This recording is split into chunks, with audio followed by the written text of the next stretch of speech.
but he is the only voice again that we're hearing from the club while they go through the process of appointing a new chief executive and a new sporting director, and we await announcements on both of those appointments.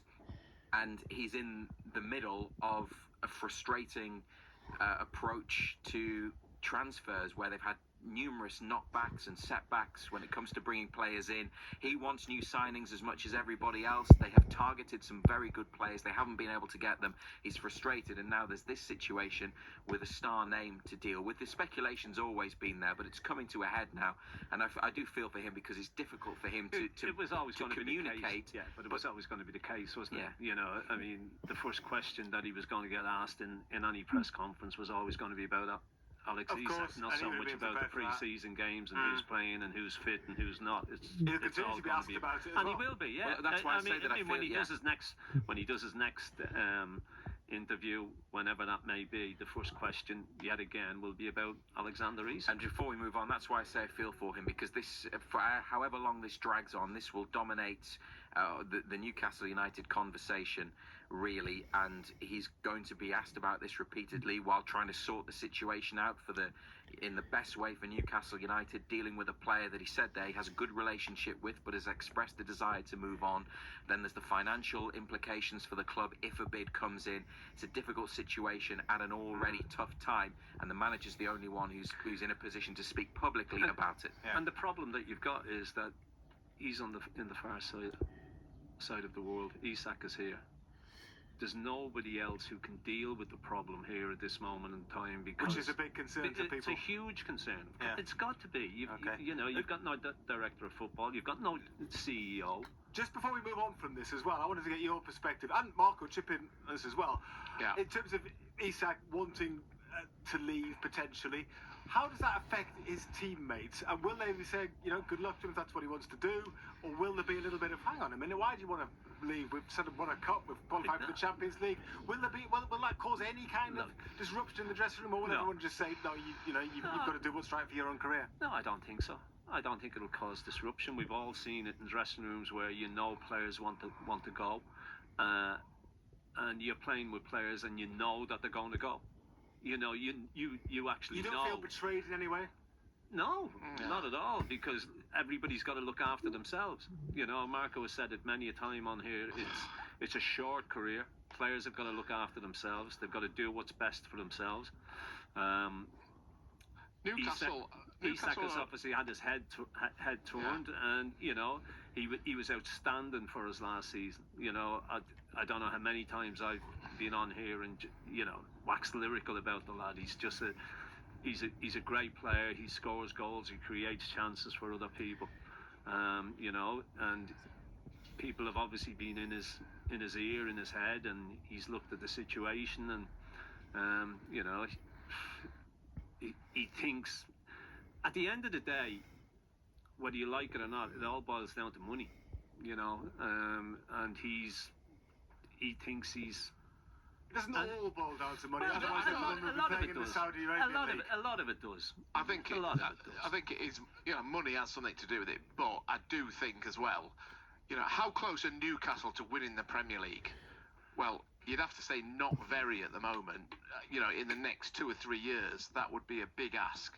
And players do want to be successful. If you see players, John and I played all our careers and never really won anything major. Yes, promotions and maybe a championship from a promotion or whatever.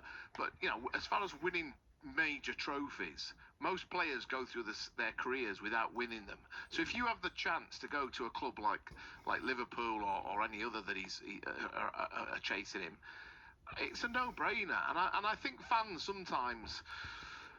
Players can never match the loyalty of fans. They just can't, and that's something you should accept. And just it's hard to take, but it's part of the game. Players say all the right things as well. Of course they do. And we're absolutely and all the kissing the badge and loving the club and all this. But if you're a top player, right? If you're a top player of the club and you're saying all the right things and fans love you and one thing and another, but if you get the opportunity to then go to a major club, a club that is winning trophies on a regular basis, you're going to take that opportunity. I also think modern media is really putting players under pressure. In that they're desperate for these, the most common question: what would it mean for you to win this with Newcastle? Or what does it feel like to be the main scorer?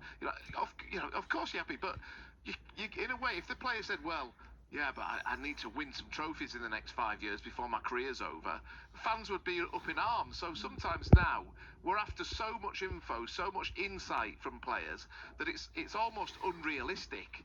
Because they have to say the right thing, but it's not always true. Yeah, I know exactly. The one thing I would say about Isak, and Razor will know more about it than I do because Razor has interviewed him and whatnot. When you hear him speak, he very rarely gives a great deal away. He doesn't say a lot. It's. I suppose it's sitting on the fence to a degree. Well, it's quite laid back anyway, I guess, and that's just But where some players come out and they tell you exactly what you want to hear. But players are never going to say stuff about what they want to do in their careers. I mean, if just to put it, I don't know, into a bit of context, if say I had a football career and I'd always kind of quite fancied playing for Barcelona, one of the biggest clubs in Europe, and I went to Spain and I played for Valencia for a bit and won a trophy there. I mean, I'm still getting in the back of my thing. I still want to go and play for Barcelona. It might well be that Isak has had that about Liverpool in his head. Who knows? I don't know. Absolutely no idea. But yeah, you've got to kind of see it from a perspective outside of being a fan, because Isak is not a Newcastle fan. No. He's not. But the fans have taken to him big style. I mean, we all have, because he's been sensational, and you want to keep your best players, of course you do, and if you want to move forward, you've got to look to keep your best players, and without a shadow of a doubt, he falls into that category. And if anybody wants him, I'm not just saying Liverpool, but if anybody wants him, it's going to pay. They're going to have to pay a lot of money. Let's move on. We need to move on because we've got lots more to talk about as well, but I'm sure we'll come back to this. I'm sure people will get in touch with us about Alexander Isak. 0800 234 6565 is BBC Radio Newcastle's number.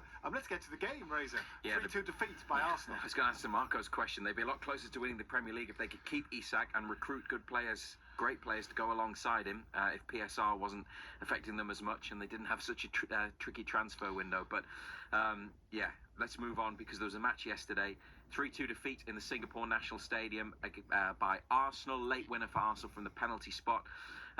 Newcastle in front in the 6th minute through Anthony Elanga, but they were behind by half-time. Mikel Merino, former Newcastle player, equalised.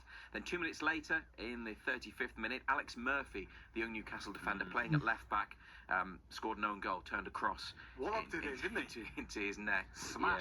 Yeah. Maybe he could have let it run, but Bukayo Saka was on his shoulder, wasn't he? Newcastle made a number of changes at half-time. It wasn't quite 2 11s for 45 minutes, but near enough.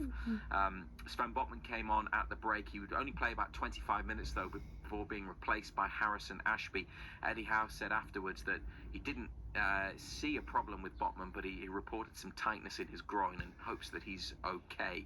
Jacob Murphy levelled things up in the second half. He was one of the players that came on with a left-footed shot from outside the box, but a challenge by Joe Linton late on in the box. It was on the 15-year-old Max Dowman, wasn't it?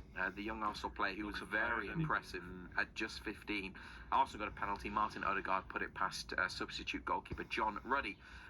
Sean Nee, the 18-year-old striker, came on in place of William Osula with about 20 minutes to play. And Newcastle's new signing, Seung-Soo Park, was an unused substitute.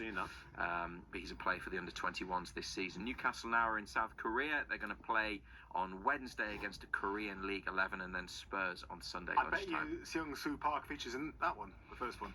Well, it would have been a surprise if we hadn't gone with them to Asia. Yes. Indeed. Okay, a couple of new signings for the academy to mention as well. You talked about a 15-year-old playing for Arsenal already, but a couple of 16-year-olds. 2 16-year-olds have arrived from Rangers. They are Oliver Goodbrand and Alfie Hutchison. Goodbrand is a defender who's captained Scotland's under-16s. He also played for the Rangers B team last season, aged just 15 at the time. And Hutchison, who's a forward, also made his Rangers B debut last year, and he was previously in Hearts Academy. Newcastle say both will go into the under-18 squad this season.